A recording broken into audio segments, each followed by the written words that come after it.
late. I know, man. I'm sorry. I had to wash the bike and thank a lot bunch of people. How did you know I said yeah? What? I'm the editor. I know everything. In fact, I can control time. What? What are you Watch talking this. about? See? What? That's crazy.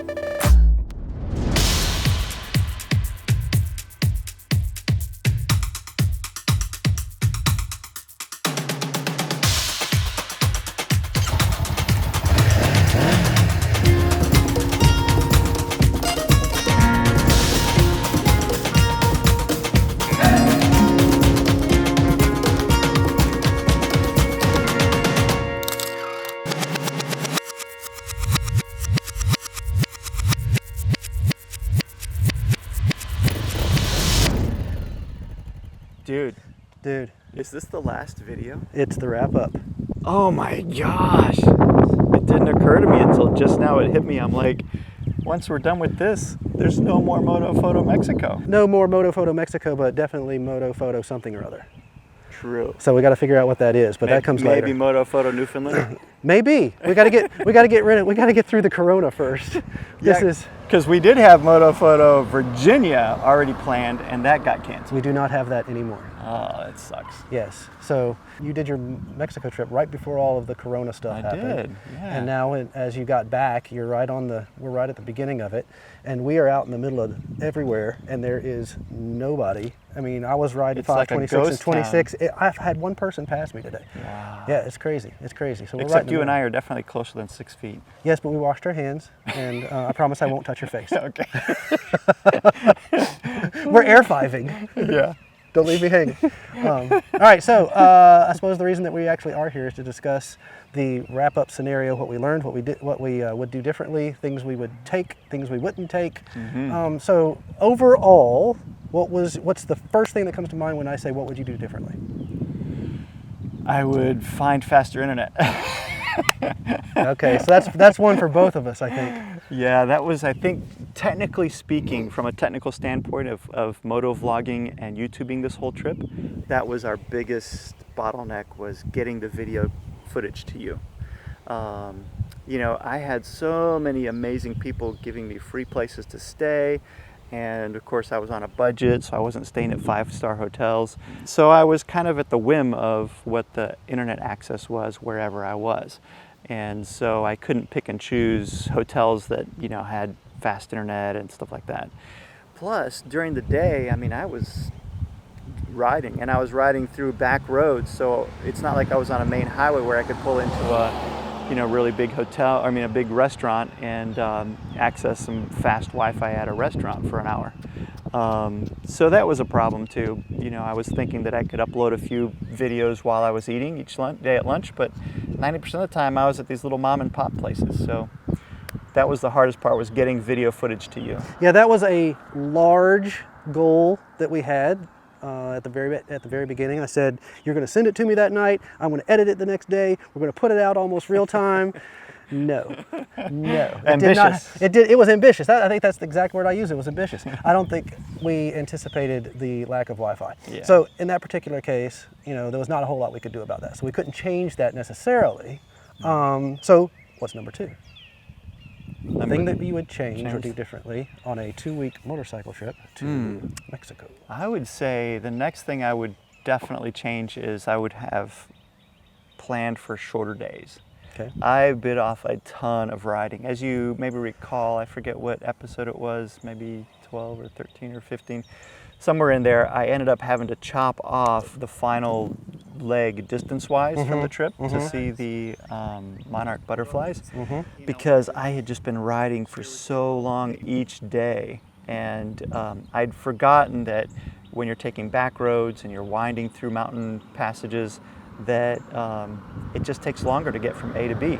Yeah, so that was probably my biggest, again, ambitious goal, was this big route that I had planned. And I wanted to see all these things, you know, the Cave of Swallows and the various towns, you know, the huge mountain scenery and stuff like that. And I didn't want to give any of that up, but it meant that I had to do a lot of riding. So next trip, I will, you know, get down there as fast as I can into Mexico, but then I'll plan shorter days as far as mileage. All right. So that wraps up what you would do strategically. What would you do differently in gear? Is there one thing that you would take to make your life easier, whether it's writing or recording? Well, I guess on the last day you noticed, of course, I rode through some freezing cold rain and it was horrible. I got pretty lucky the rest of the time, and I had an outerproof jacket and pants, but my gloves weren't waterproof. And my boots, which theoretically were waterproof, ended up not really being waterproof. Maybe it's because they were, a year or so old. Yeah. The waterproofness had worn off. So that would be one thing I would change, is I would have some sort of overglove that was waterproof, because my fingers did get pretty cold there at the end. Okay. How about camera gear? Video or stills? Camera gear, I was pretty happy with what I took, because I had everything I really needed, from 16 millimeters all the way up to 300 millimeters, but not overly packed. So I think I was very happy with what I had camera-wise. And I did use every camera. I even used my infrared camera. The only thing I think that I would have changed is going back to, again, having shorter days. I wish I could have stopped more and photographed more, because there were so many amazing views and scenes and things like that that I wish I could have taken pictures of. But I was on a, time crunch. I don't like riding at night, especially in Mexico or in foreign countries. So I was on a time crunch to get to my next destination each day. So I would see a really cool photograph, maybe a neat street vendor with a beautiful, colorful background or something like that. And I'd be like, oh, I could have stopped and taken a picture of that. But then I'm like, I got 3 more hours to go. I really don't have the time. With that being said, you sent me a ton of video. Even with the slow internet and the fast pace of the journey, yes. I had a lot of stuff to choose from. Yeah. So it didn't make the storytelling more difficult Okay. with you being in a hurry. That's good. In fact, I had a whole lot of stuff that we didn't use because there was a lot of highway miles. And so Maybe you need to record, maybe you need to put together a B-roll thing. A B-roll thing, yes, possibly. A highlight reel? A highlight reel of outtakes. We might do it on the end of this one. That's not actually a bad idea. I'll do that. What are you trying to do? Add more work. Okay, yeah. Thanks, Chris. I hope you did notice, when I was first starting off, like that first day, I sent you a bajillion files. And that's because I didn't know what I was doing. Right. I was like, maybe he could use this, so I'd record it. Maybe he could use this, so I'd record it. And then as you gave me good feedback through the days, later on, I was sending you more precise stuff. So how did your mindset change as you're traveling down the road and you're going, on the first day, you're recording 10 minutes of twisties or interstate, but then later on you're going, what was it that we decided? Well, if you think it's interesting to you, record it. Well, no, but your advice was fantastic. Your advice was, if you think, oh, I might use it, don't bother. But if you see something and you go, that's amazing, then record it. So awesome. that's what I started to sort of think, because previously I would be recording stuff that I thought, he might be able to use this. And then as we got closer to the end, I was like, oh, no, he's not going to use that. And, oh, that's cool, we got to record that. Right, and that was one of the challenges that I had, is taking vicariously your trip, and I'm only getting pieces and bits of it, right? Mm-hmm. I don't really have the context. Yes, I don't have the context of actually being there and knowing how the story's progressing, what you're feeling like, what your mood is like, what you're listening to. Although sometimes I could hear what you're listening to on the radio. That gave me some ideas for the music, which was awesome, because then I could try to tell the story as you were experiencing it rather than as I was experiencing it in snippets. So whenever you were recording audio in the headset, for me, music always determines the mood. You can edit something in 14 different ways, put 14 different tracks, and have 14 different emotions.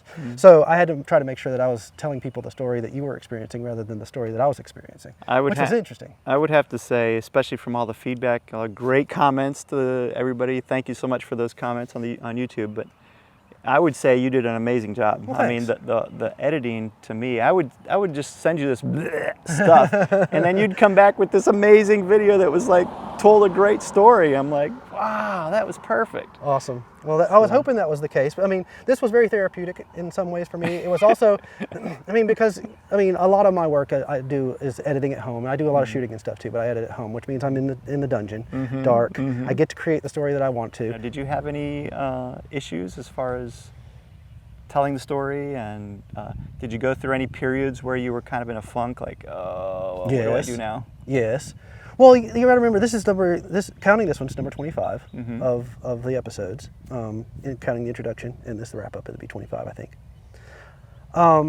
And going into it right off the top, of course, it's a setup, so you're kind of having to tell the story slow, tell people what you're doing, what you're taking, what your mission, your objectives are, and things like that. But then once we got into like 4 and 5 and 6, I started realizing that this is a travel video, photo video, video, music video, motorcycle video. I mean, so I got to choose what it is, what story I could tell, and what emotion I could put through it. I mean, like, one of my favorites is the tunnel, obviously, because it's so different from everything. 19, right? Don't know. I think it was 19. Yeah, that was one of my all-time favorites. Yeah, but we got to do it twice. Once there and once coming out. That's right. But when we hit the tunnel the first time, it was a completely different scene than anything else that we had seen before. And so I took a moment to figure out how to play that one, because you didn't want to go through there all excited. You wanted to go through subdued, people walking through and things like play the little bit of story. So I got to really play. I mean, I would switch moods many times during an edit to figure out what was the right one, and so it was really, really fun. I got to create videos that I would want to watch. So I hope you guys enjoyed it too. We have some plans for the next ones coming up. Oh wait, stop. So what you're telling me is on the next one, you might not be in the dungeon? I might not be in the dungeon, which means that I'm not going to be editing on the road either. I might go along with the ride this time, which is cool because this is going to be interesting because I actually get to experience the travel. I wonder how that's going to affect the storytelling. Yeah, you're going to be like, this is different. Yeah. I might have to call some buddies of mine and get some. I don't understand, though, why you can't just edit while we're on the road. I mean, while the rest of us are sleeping in our tent, you can't just be... Well, I suppose I could, but that's not really fair. So that was the announcement that I was talking about earlier, is that the big news for me is that Jason will be able to come with me on this next trip. So that's going to be really cool because not only will he be able to have a better experience and be able to put together a story that's more indicative of what was actually happening, but also because we'll be able to get multiple angles. He can record my bike, I can record his bike, we'll have more people, more manpower, I guess you could say, to stop and set up the drone and set up this and get a shot. So that's going to be really cool. And we are really excited about putting these trips together. Where are we talking about going? Well, again, with the coronavirus going on, it's kind of in limbo because we have to throw a dart when all of this is over. But we're talking about Newfoundland, heading north, talking about possible a couple nights over in Tennessee, whatever state parks are open, depending on when, once the summer hits, and see what we got going on. We had Virginia planned. We had Virginia planned. That kind of got canceled. Horizons Unlimited. We love canceled. Horizons Unlimited. The trip in Newfoundland would be to a Horizons Unlimited. It would be the inaugural Horizons Unlimited in Newfoundland, the first one in Newfoundland. Yeah, so we got some really cool trips. Now, what about next year, next January? Are you coming to Mexico with me? Sure. January. Yeah, we'll talk about January. It's not even April. But I suppose for a trip like that, you actually have to start planning early. But geez, man. Yeah. How a globe trekker. Hey, that's what keeps you young, is always planning and dreaming for what's next, right? Cool. All right. Well, thanks, man. You You're did welcome. an awesome job on the videos, Thanks. and I'm so excited. And once again, I know we've thanked everybody already, but we can't thank you guys enough for following along. I hope you enjoyed the adventure, and we hope you give us another big thumbs up. You've given us so many good thumbs up already. Give us one more, and leave a comment and subscribe to the channel. Hit the little bell icon, and we'll keep posting some more for you to see in the future.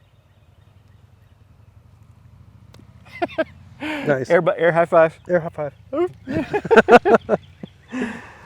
Awesome. Awesome.